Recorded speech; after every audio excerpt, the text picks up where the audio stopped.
Spot rates, और मैं लिखवा रहा हूँ वो लिख लेना, एग्जांपल्स भी मैं मेरे करवाऊंगा, चैप्टर खत्म हो जाए उसके बाद बुक के एग्जांपल देख लेना। Spot rates, what do we mean by spot rates? Spot rates are also called zero rates. थोड़ा आई थिंक लास्ट टाइम बात हुआ था सेट स्प्रेड में, मैंने थोड़ा बताया था अगर याद हो तो, राइट?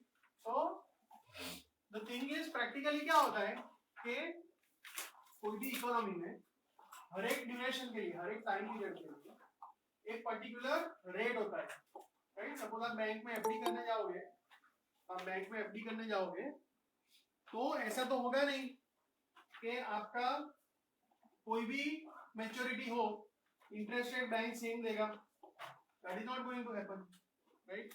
सपोज ऐसा कुछ है कि भाई year 1 2 3 and rates are say 7%, 8%, 9%, मतलब अगर एक साल के लिए पैसा रखते हो तो 7% मिलेगा, 2 साल के लिए रखते हैं तो 8%, 3 के लिए 9%, right? So on a timeline it will look like this: T0, T1, T2, T3. 0 to 1 7%, 0 to 2 8%. Everything is per annum, per year, per annum. 3 साल का ट्रांजैक्शन करना है तो 9%. So these are called spot rates or zero rates, and these are risk free rates. मतलब कोई बोले spot rates या zero rates तो समझने का कि ये गवर्नमेंट ट्रांजैक्शन के लिए है। अगर कोई कंपनी है तो उसमें फिर आपको कुछ स्प्रेड ऐड करना पड़ेगा, क्योंकि कोई कंपनी है कॉर्पोरेट, वो रिस्क फ्री नहीं होता है, उसमें कुछ ऐड करना पड़ेगा, तो वो सिर्फ ध्यान में रखो। अच्छा, अब suppose say there is this bond ₹1000, 10% 3 year annual bond, ठीक है? अब तक हमने बॉन्ड का वैल्यूएशन जो सीखा था, अब तक हमने बॉन्ड का वैल्यूएशन सीखा था, उसमें क्या था, ये YTM दे देते थे, से YTM इज 8%, तो हम कैलकुलेटर पे कर लेते थे, है ना? और इवन कैलकुलेटर पे नहीं करते तो भी लॉजिकली क्या होता, 1000 का 10% मतलब 100 रुपए आएगा, उसको एक साल बाद आएगा तो 1.08:1, फिर दूसरे साल 100 रुपए आएगा 1.08 स्क्वायर, लास्ट में 1100 रुपए आएंगे, राइट? 100 plus 1000, right? तो वो 1100 रुपए डिवाइड बाय 1.08:3 हम ऐसे निकाल देते, राइट? बट अभी YTM नहीं दिया है, अभी YTM नहीं दिया है, हमको स्पॉट रेट्स दिए हैं, तो क्या होगा कि ये 100 रुपया कैश फ्लो एक साल के बाद आ रहा है, तो उसमें कौन सा रेट एप्लीकेबल होगा? 7%. So we will say 1.07:1. जो दूसरे साल पे आ रहा है वो 8% है, 1.08 स्क्वायर, तीसरे साल वाला 9% है, तो 1.09:3. तो इस तरह से आप बॉन्ड का वैल्यू निकालोगे। इसमें वो FV3 वाले फंक्शन नहीं चलेंगे, ये आपको इंडिविजुअली ही निकालना पड़ेगा। तो इसका निकालो, आंसर निकालो, इसका आंसर निकालो, और वो आंसर के बेसिस पे you find out the YTM।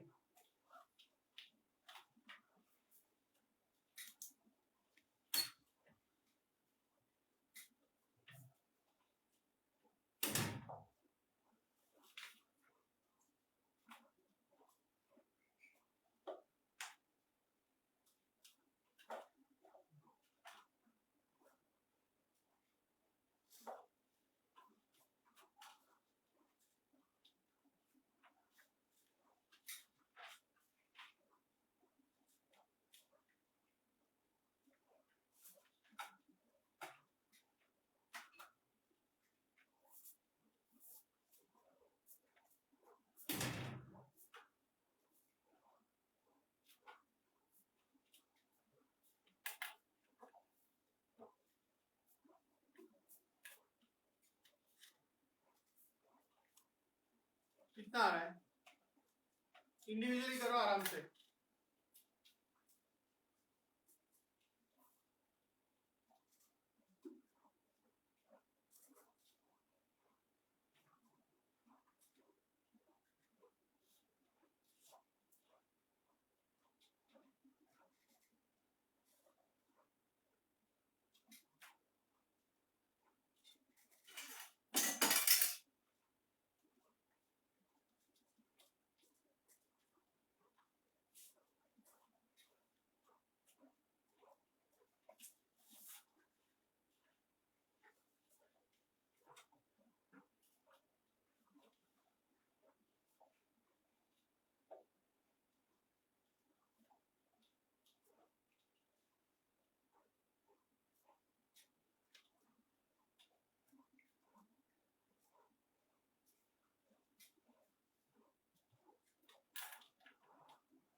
कितना है?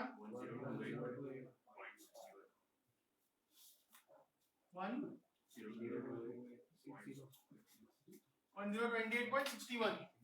ठीक है, और फिर कैलकुलेटर यूज करके पीवी में ये नेगेटिव वैल्यू डालना, नेगेटिव 1028.61, एफपी 1000, टीएमटी 10 and 3 compute IY,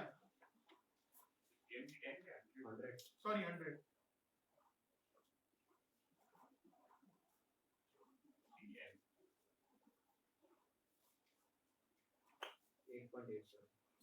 eight point eight. ठीक है,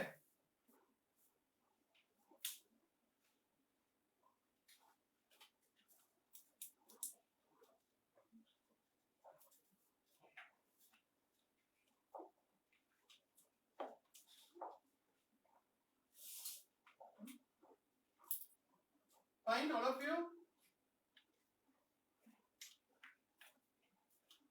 So this is how you find the bond price using spot rates. ठीक है, और फिर प्राइस है तो आईटीएम तो निकाल भी सकते हैं। अच्छा, अभी ये आपका स्पॉट रेट था। Now there is this new concept of forward rate, there is this new concept of forward rate, तो वो देखते हैं अपने। ऑनलाइन ये क्लियर है? ओके,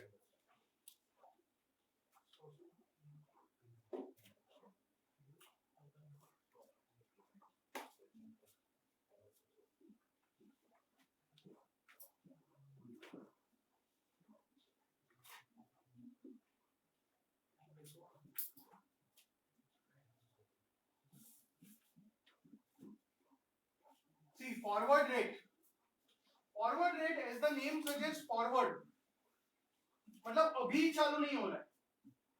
फॉर एग्जाम्पल मैंने लिखा है 1 ईयर रेट आफ्टर 1 ईयर, समझ में आया कि मैं बैंक में जाता हूं तो बैंक मेरे को ये रेट दे रहा है, ये सब रेट चालू कब होते हैं? आज, स्पॉट, आज से 1 साल, आज से 2 साल, आज से 3 साल। लेकिन मैं अगर ऐसा कैलकुलेट करना चाहूं कि जो अभी स्पॉट रेट्स है उसके हिसाब से what will be the rate for 1 year after 1 year, right? तो टाइमलाइन पे ये कौन सा रेट हुआ? आफ्टर 1 ईयर फॉर 1 ईयर, मतलब बिटवीन ईयर्स 1 and 2, 1 साल के लिए 1 साल के बाद, मतलब I want this rate, I want this rate. समझ में आ रहा है? 1 से 2 के बीच का रेट चाहिए। Suppose I am calling it R12, I am calling it R12। तो इसको हम कैसे फाइंड कर सकते हैं? इसको हम ऐसे फाइंड करेंगे, लॉजिक क्या है कि मेरे पास अगर 100 रुपया है, suppose I start with 100 rupees, right? उसको मैं 1 साल इन्वेस्ट करूं तो कितना हो जाएगा? इंटू 1.07:1, फिर 1 से 2 में कितना होगा? 1 plus R12 by 100:1, isn't it?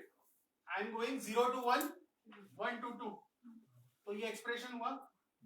Versus मेरे पास 100 रुपए है और डायरेक्टली 0 से 2 जाऊं तो मेरे पास अगर 100 रुपए है और डायरेक्टली 2 साल के लिए इन्वेस्ट कर दूं तो ऐसा होगा 100 into 1.08 square. So logically there should not be any difference, right? This is T0 से T1, T1 से T2, and this is directly T0 से T2. Both should be same, right? So that is the logic. 100 तो वैसे ही कटने वाला है, उसका कोई मतलब नहीं है। Basically 1 plus R12 by 100 raised to 1 is equal to 1.08 square upon 1.07 raised to 1। और आप देखो ऊपर 2 नीचे 1, 2 minus 1 1, यहाँ पे भी 1, वो हमेशा सेट होना चाहिए, राइट? तो आप कैलकुलेट करो, इसका आंसर क्या आ रहा है? 1.08 स्क्वायर डिवाइड बाय 1.07,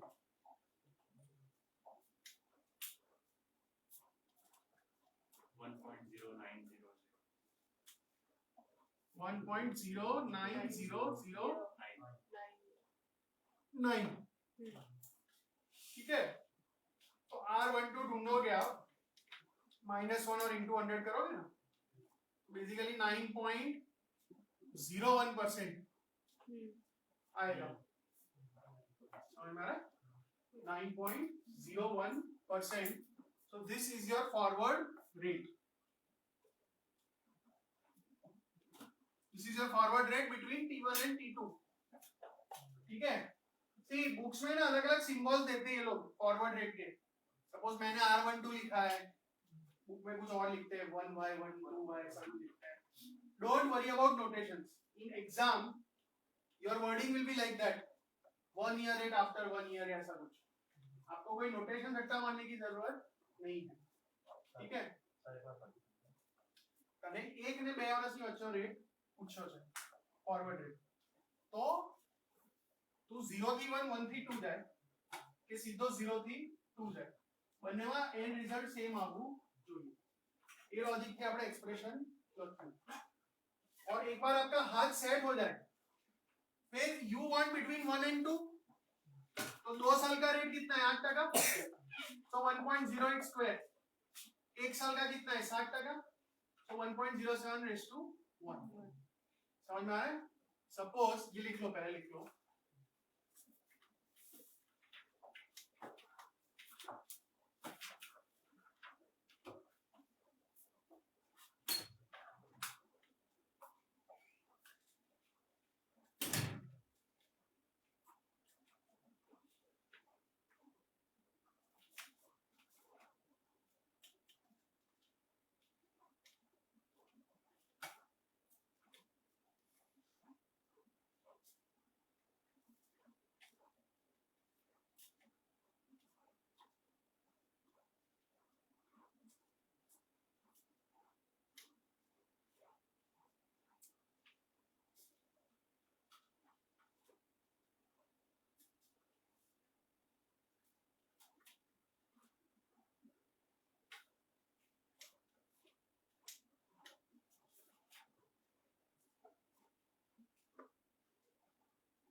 लिखा।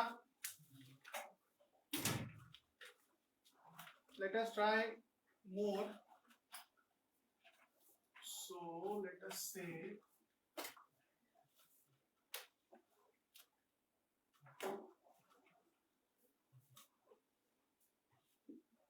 let us try 1 year rate after 2 years. Let us try and calculate 1 year rate after 2 years। मतलब कौन सा हुआ 2 से 3 के बीच में, I call it as R23, बराबर। तो थोड़ा डायरेक्ट करते हैं अभी, 2 से 3 के बीच, right. So 1 plus R23 by 100 raised to 1 is equal to, right, 2 से 3 मतलब 3 साल का क्या है 9%, so 1.09 raised to 3, 2 साल का क्या है 8%, so 1.08 square। इसको सॉल्व करो and you find out R23 1.1102। हाँ, फिर सब कुछ कर, -1 into 100 11.027, करेक्ट। आराम से करो सब।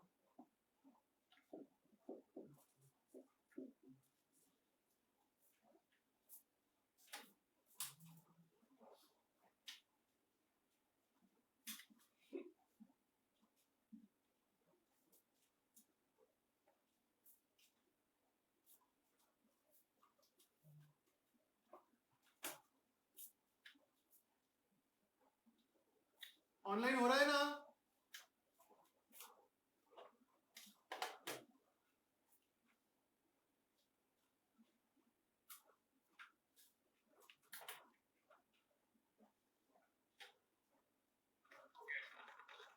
Okay, classroom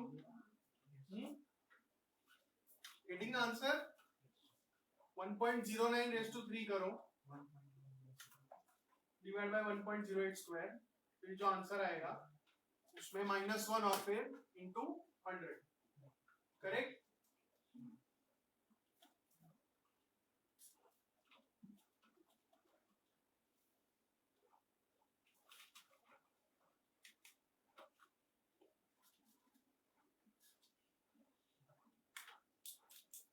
Then let us try like this.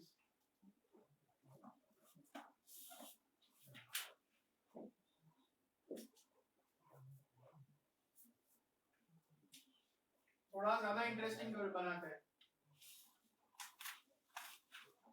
2-year rate after 1 year. 2-year rate after 1 year. 1 साल के बाद 2 साल, मतलब rate of applicable between T1 and T3. T1 and T3. So I am writing it as R13. Right? तो अभी क्या होगा कि हम जब एक्सप्रेशन लिखेंगे ना कि 1 plus R13 by 100, लेकिन this is covering 2 years, so raised to 2 is equal to 3 साल का 9%, so 1.08 raised to 3 और 1 साल का 60%. So as I said, 3 minus 1 is 2. ये हमेशा सेट होना चाहिए, ठीक है? तो अभी आपको क्या करना पड़ेगा, ये राइट हैंड साइड वाला एक्सप्रेशन कैलकुलेट करो, फिर स्क्वायर यहां पे जाएगा तो स्क्वायर रूट बन जाएगा, राइट?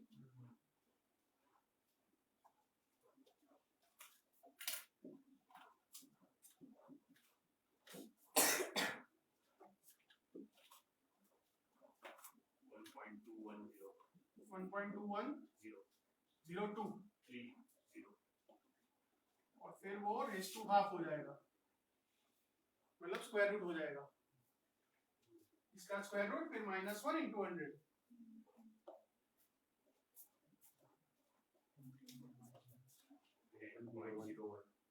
How much? 10.01.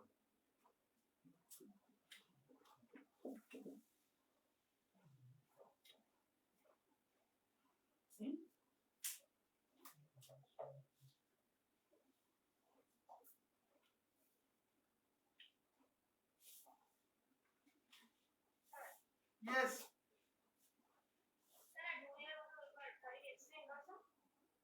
હા, એટલે તને 1 વર્ષ પછી 2 વર્ષનું પૂછ્યું છે, T1 to T3 પૂછ્યું છે, આ રેટ પૂછ્યો છે.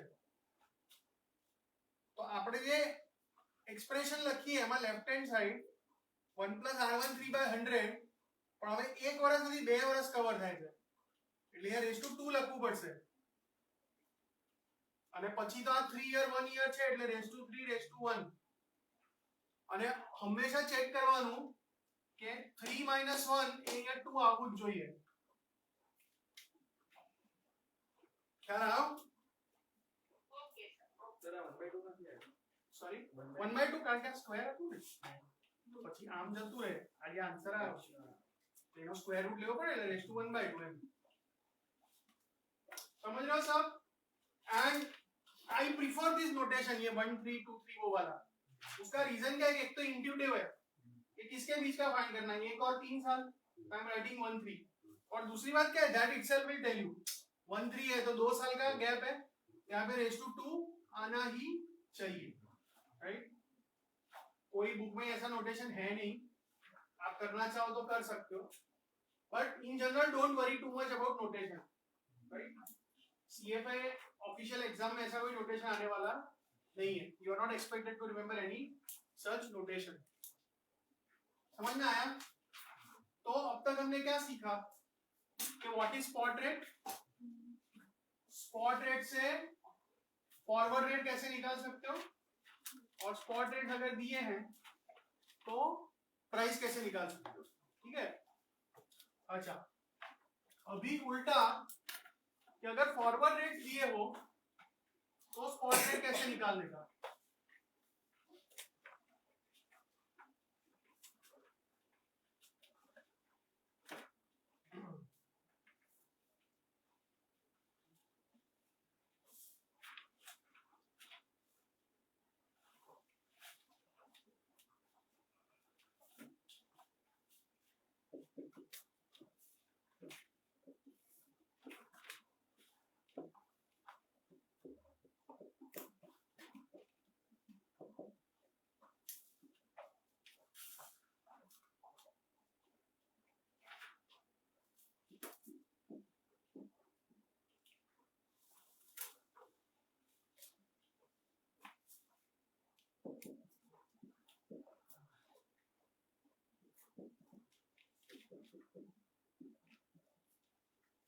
सपोज ऐसा लिखा है कि 1 2 3 फॉरवर्ड रेट 10 11 12, तो इसका मतलब क्या है, ये जो पहला है दैट इज बिटवीन 0 एंड 1, ये जो है वो आर 1 से 2 है और ये 2 से 3 है, बराबर।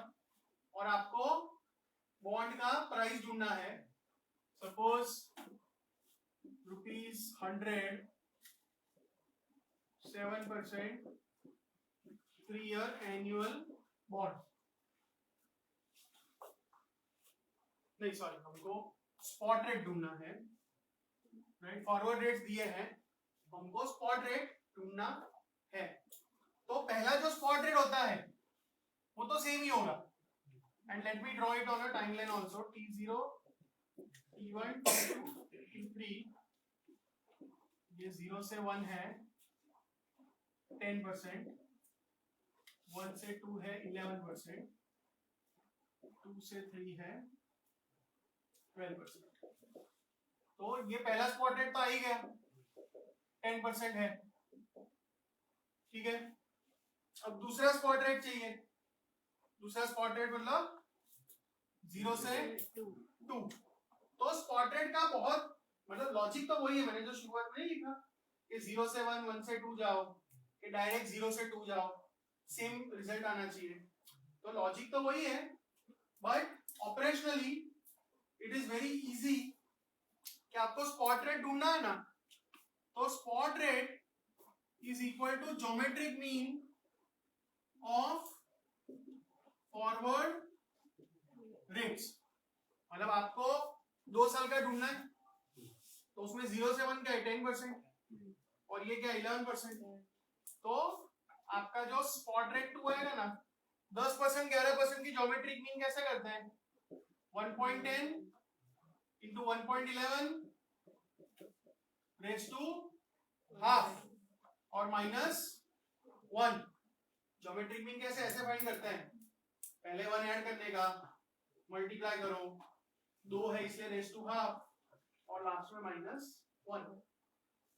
तो करके देखो 0.10498, so almost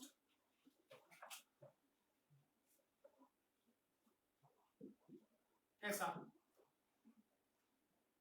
2 साल का स्पॉट रेट आ गया 10 पॉइंट, जो 10% ना 11%, 10 नहीं 11, यानी ज्योमेट्रिक मीन काट दिया ना, तो 1 प्लस कर देવાનું, એટલે 1 प्लस 10% इज 1.10, इला 1.11 એને મલ્ટીપ્લાય કરો, પછી બે ઓબ્ઝર્વેશન હતા ને એટલે રેઝ ટુ 1/2, 3 હોય તો રેઝ ટુ 1/3 हमरा આવશે, અને લાસ્ટમાં -1। सिमिलरली अगर आपको 3 साल का स्पॉट रेट चाहिए, you want the spot rate from 0 to 3 years का चाहिए, तो जो 3 फॉरवर्ड रेट है उसका ज्योमेट्रिक मीन 1.10 1.11 1.12 raised to 1/3 -1।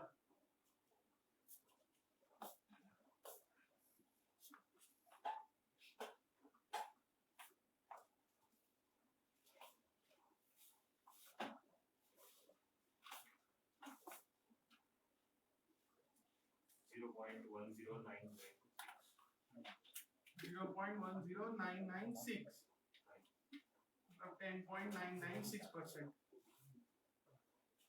मतलब ऑलमोस्ट 11%.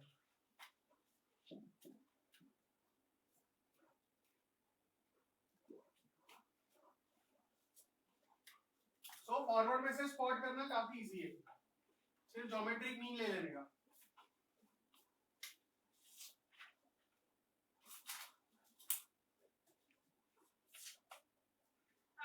यस,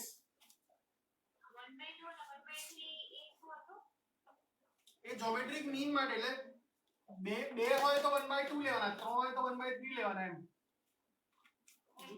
હા,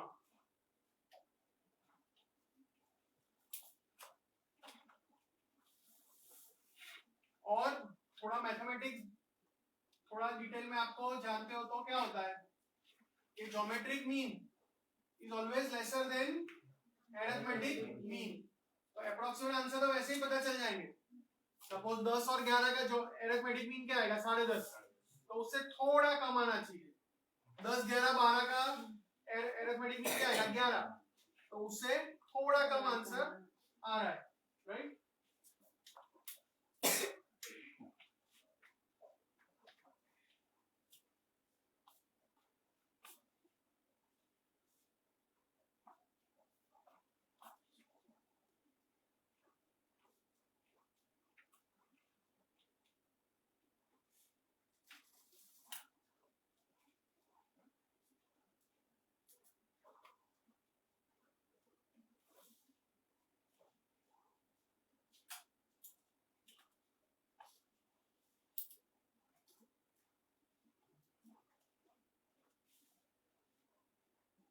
बोलो done.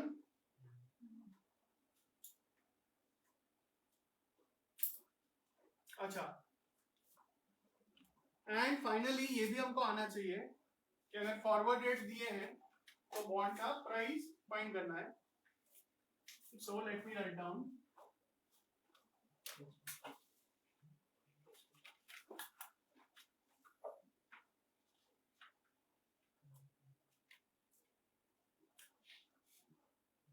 say ₹100, 7% 3-year annual bond, और हमको फॉरवर्ड रेट्स दिए हैं, राइट. हमको बॉन्ड का वैल्यू निकालना है. We have been given forward rates. तो क्या करने का, एक साल के बाद क्या आएगा ₹7, और एक साल का तो रेट पता है, तो 1.10:1. दूसरे साल जो आएगा ₹7, उसमें we do not know what is the rate for 0 to 2. 2 साल वाला स्पॉट रेट नहीं पता है, बट 0 to 1, 1 to 2 पता है. तो ऐसे लिखने का 1.10:1 into 1.11:1. और लास्ट में जो 107 आएगा उसमें स्पॉट रेट नहीं पता है, बट 3 फॉरवर्ड रेट्स पता है ना, तो वो लिख देने का.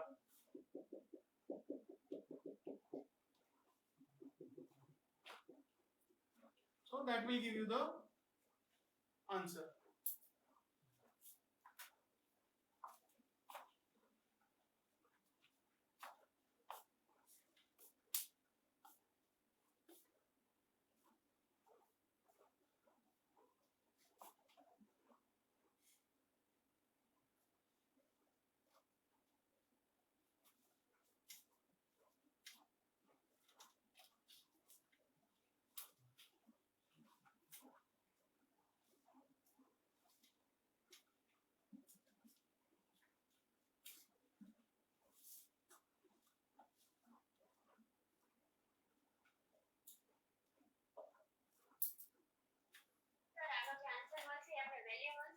हाँ, बॉन्डी प्राइस के वैल्यू 90.4.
बोलो ऑल ऑफ यू, प्राइस आ गया, और फिर प्राइस आ जाता है तो आप क्वालिटी भी फाइंड करना है तो कर सकते हो।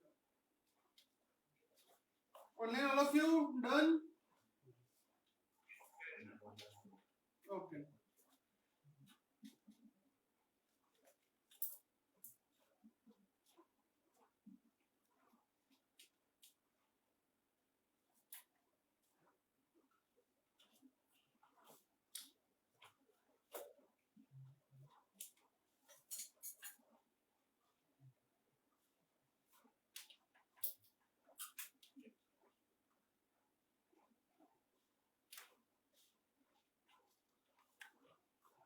अच्छा, और लास्ट में ना एक और रेट होता है which is called par rate, which is called par rate या swap rate। तो par rate also called swap rate, detail में लेवल 2 में आएगा, लेकिन अभी आपको बेसिक पता होना चाहिए। आप ऐसे याद रखो, coupon rate of a bond so that bond price becomes equal to its face value। Okay, इसका छोटा सा एग्जांपल देख लेते हैं।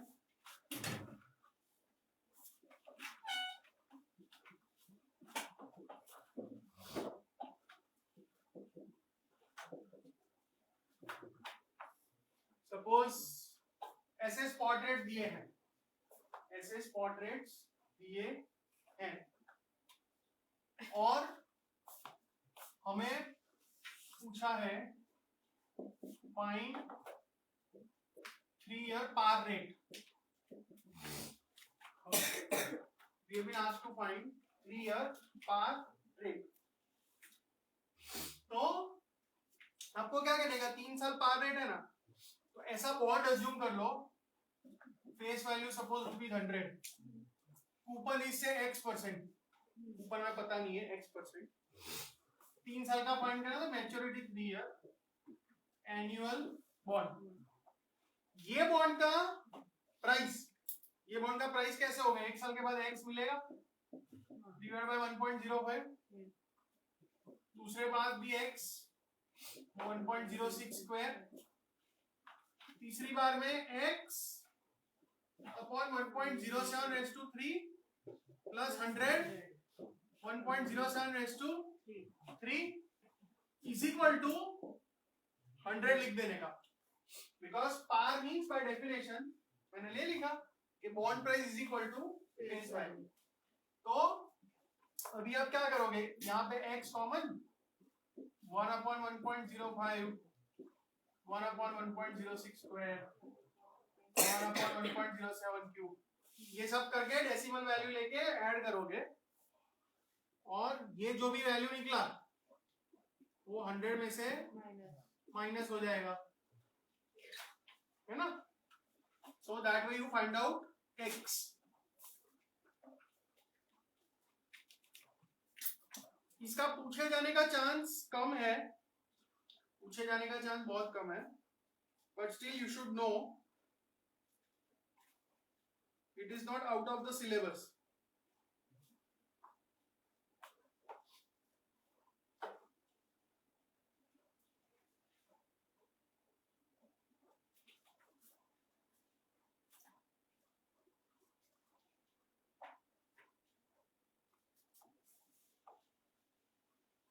ये 18.37 आ रहा है, 2.657 कितना आ रहा है, 2.657 0.657 इक्वल टू 18.37।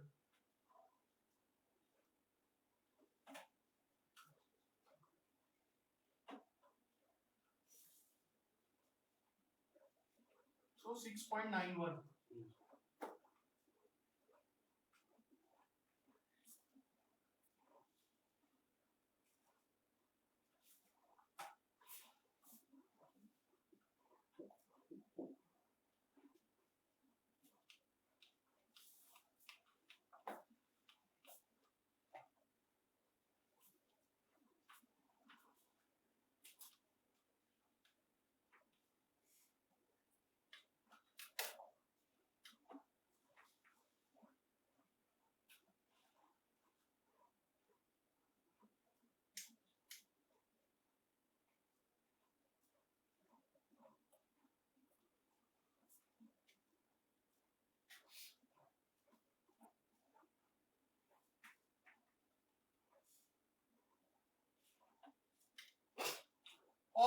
ये भी पॉसिबल है कि हमारे तो अगर पूछा गया था एमसीक्यू एग्जाम है तो ऑप्शन तो दिया होगा ना, अगर आंसर 6.91 है तो कहीं ना कहीं ये एबीसी में आंसर तो होगा।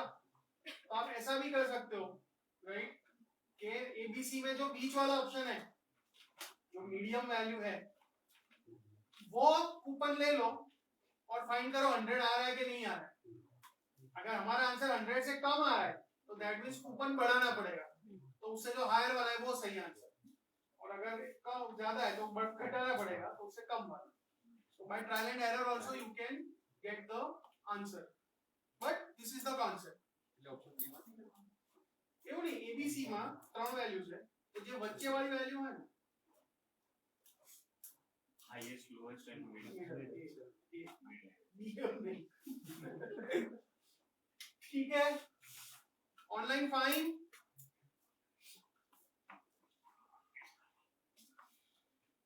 समझ में आया सबको?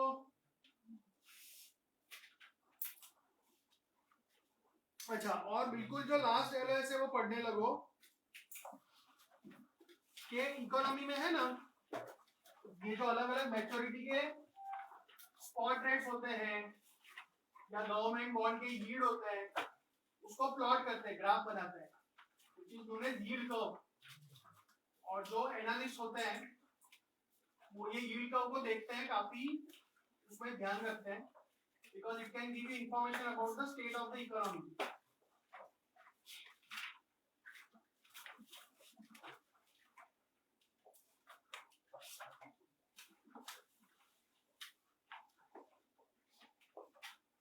सेवन सी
अगर स्पॉट रेट्स को अलग अलग मैच्योरिटी के लिए करते हो तो that's a spot curve, also called zero curve या स्ट्रिप कर्व।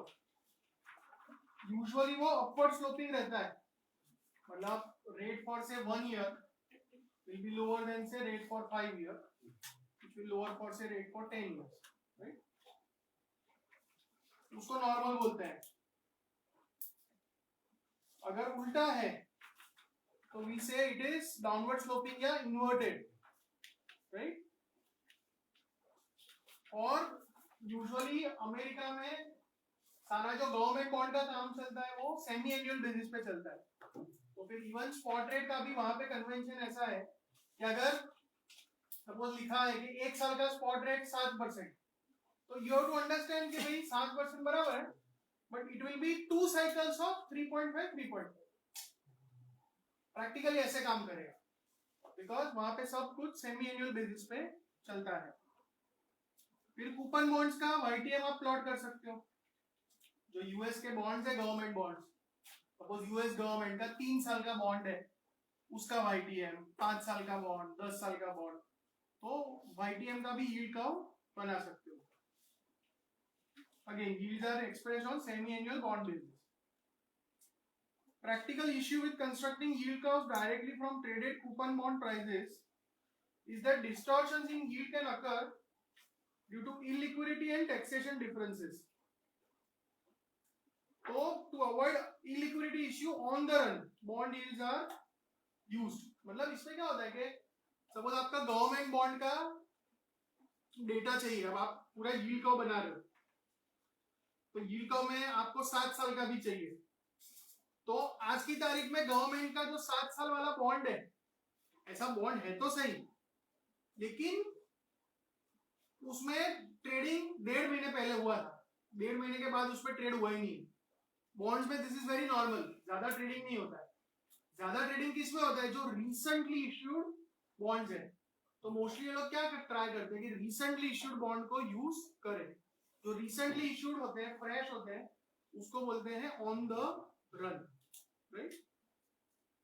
बट कभी कभी आपको उतने सारे ऑन द रन इश्यूज नहीं मिलेंगे, तो फिर आपको वो पता है हम करते थे मैट्रिक्स प्राइसिंग और वो सारी इंटरपोलेशन और वो सब आपको करना पड़ेगा। और ये जो हमने पार रेटिंग करा, तो कभी कभी गवर्नमेंट बॉन्ड का वाईटीएम में प्रॉब्लम होगा, हर मैच्योरिटी नहीं मिलेगा, उसके बदले there is another market called swap market, right? Swap market होता है और वहां पे जो रेट्स है उसको स्वैप रेट या पार रेट बोलते हैं, तो उसके ऊपर से ये लोग यील्ड कर्व बना देते हैं।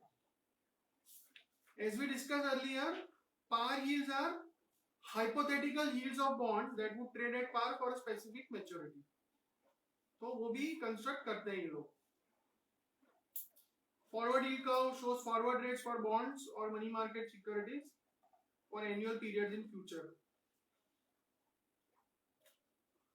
अच्छा, अभी जो लास्ट है ना, as we have seen, spot rate for a given maturity is a geometric average of the forward rates. तो इसके कारण क्या होगा? अगर स्पॉट रेट अपवर्ड स्लोपिंग है, अगर आपका स्पॉट रेट अपवर्ड स्लोपिंग है, से 1 ईयर, 2 ईयर, 3 ईयर, बराबर, तो सपोज ये 3 ईयर और 2 ईयर स्पॉट रेट्स आप देखो, 2 साल के मुकाबले 3 साल ज्यादा है। अब ये 3 ईयर वाला जो स्पॉट रेट है वो क्या होगा? Average of forward rates, right? तो अगर ये सपोज 7% है और ये अगर 9% है, तो इसके और इसके बीच वाला जो रेट होगा वो तो 7 से ज्यादा ही होगा ना, तो ही जाके 9% तक एवरेज पहुंचेगा। तो इसलिए जब भी आपका स्पॉट कर्व अपवर्ड स्लोपिंग है, if spot is upward, then it always means forward curve is greater than spot curve. Greater than मतलब higher than. और अगर डाउनवर्ड स्लोपिंग है तो स्पॉट के मुकाबले फॉरवर्ड नीचा होगा, ठीक है?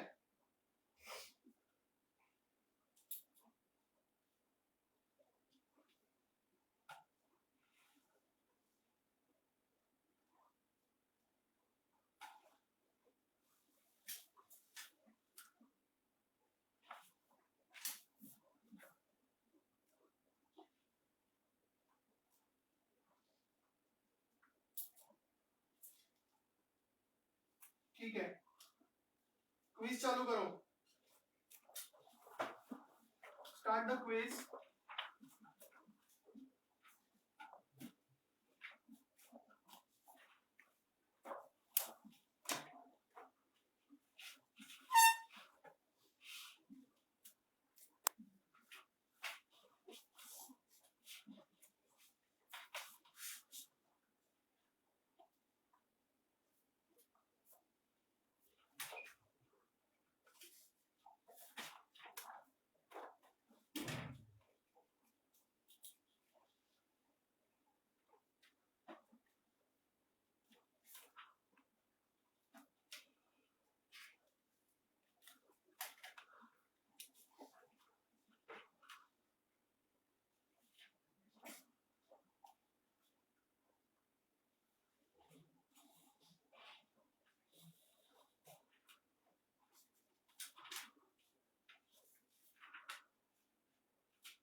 फर्स्ट का क्या आंसर आ रहा है? A. All of you any doubts? Anyone? मतलब मैं 100 पे लिख रहा हूँ, 100 अपॉन 1.032, 100 अपॉन 1.034 स्क्वायर, राइट? एक ऊपर में 4% है ना, 104 1.035 into 3, ठीक है?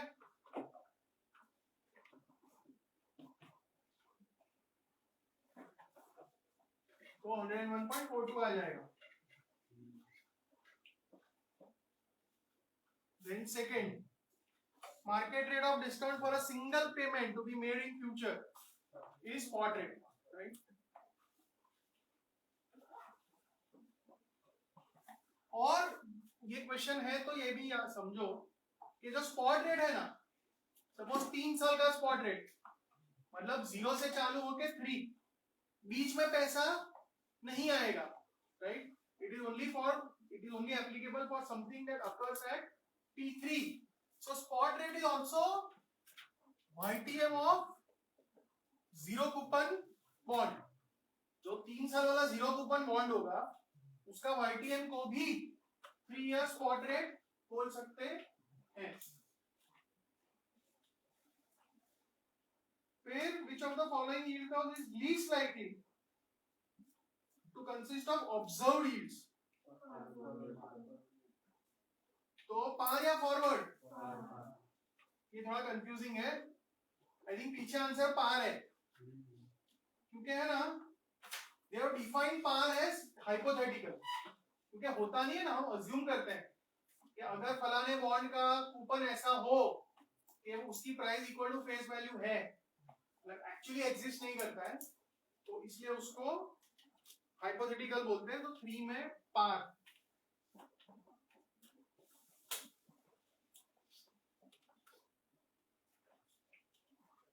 फिर 1 year फॉरवर्ड, ये जो 3 रेट्स दिए ना, फॉरवर्ड, कूपन बॉन्ड तो एक्चुअल होता ही है, यील्ड का वाईटीएम तो एक्चुअल कर ही सकते हैं,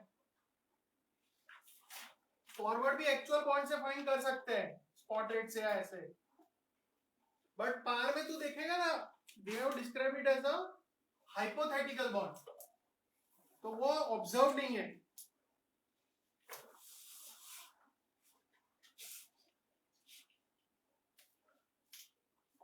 ओके,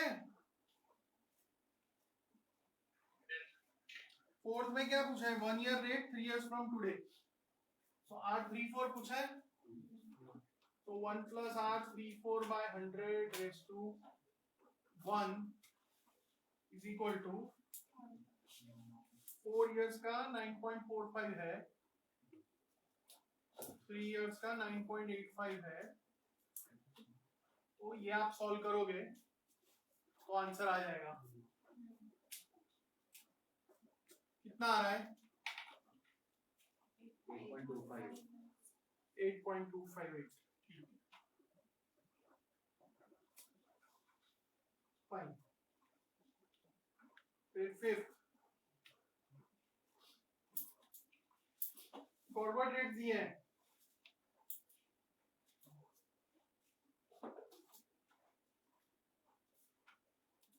%10 एनुअल पे $1000 पर बॉन्ड, मतलब 1 साल के बाद 100 अपॉन 1.055 रेज़ टू 1 नहीं लिख रहा हूं, फिर 2 साल बाद 100, उसमें 1.055 इंटू 1.0763, ऐसा फिर चलता जाएगा।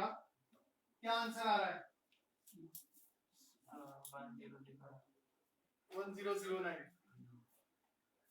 ओके,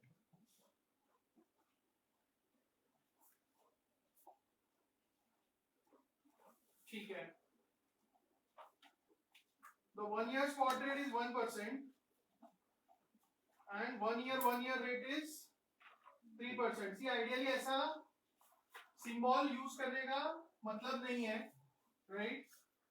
बट ठीक है, 1 year रेट मतलब ફોરવર્ડ है એમાં આપણે એવું ના ભૂલીશું ને કે હા 1000 કરતા વધારે જ વેલ્યુ આવશે તો ડાયરેક્ટ સીધો એવું પણ બધા અલગ અલગ રેટ છે જો તારી કૂપન કેટલી છે 10% તારી કૂપન 10% છે ને તો હવે બધા રેટ 10% થી ઓછા તો છે નહીં ખ્યાલ નહીતર કહી શકે છો કે 5 7 12 પોઈન્ટ 15 પોઈન્ટ બટ એક ઇન્ક્રીઝિંગ રેટમાં છે ને પણ કમ્પેર કૂપન જોડે કરવું પડે ને 10% જોડે કરવું પડે એટલે નક્કી ના કહેવાય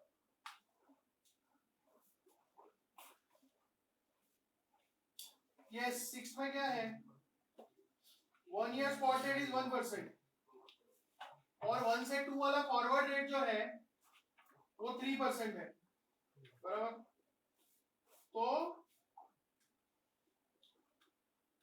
2 ईयर स्पॉट रेट जो आएगा वो ज्योमेट्रिक एवरेज आएगा 1 और 3 का तो 2 से थोड़ा कम आना चाहिए 2 year spot rate is just below 2%. तो that is option A B C rule out हो जाएगा and 2 year par yield is just below या just above the 2 year spot rate C year 1 year 2 spot rate ये 1% है right और ये almost 2% है isn't it 2% से थोड़ा कम 2% से थोड़ा कम बराबर तो जो पार यील्ड निकलता है ना पार यील्ड वो बेसिकली हम कैसे निकालते थे स्पॉट रेट्स को यूज करके तो जो स्पॉट रेट्स होते हैं उसका एक टाइप का एवरेज ही आएगा ultimately some kind of average of spot rates तो 1 है और 2 से भी कम है तो आपका जो एवरेज निकलेगा वो 2 से ज्यादा तो नहीं निकल सकता 1 और 2 का एवरेज इवन इसको 2 भी मान लो तो 2 से ज्यादा तो नहीं आएगा it will be somewhere less than 2 so option A option A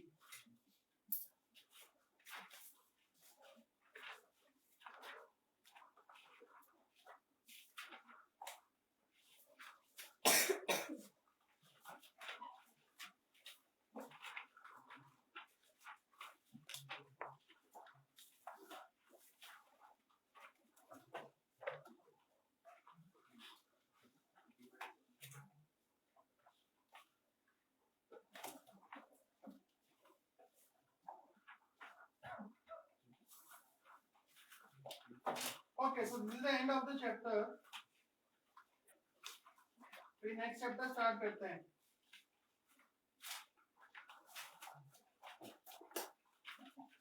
पूरा नहीं करेंगे बट लेट अस स्टार्ट मैं वीडियो चेंज करता हूँ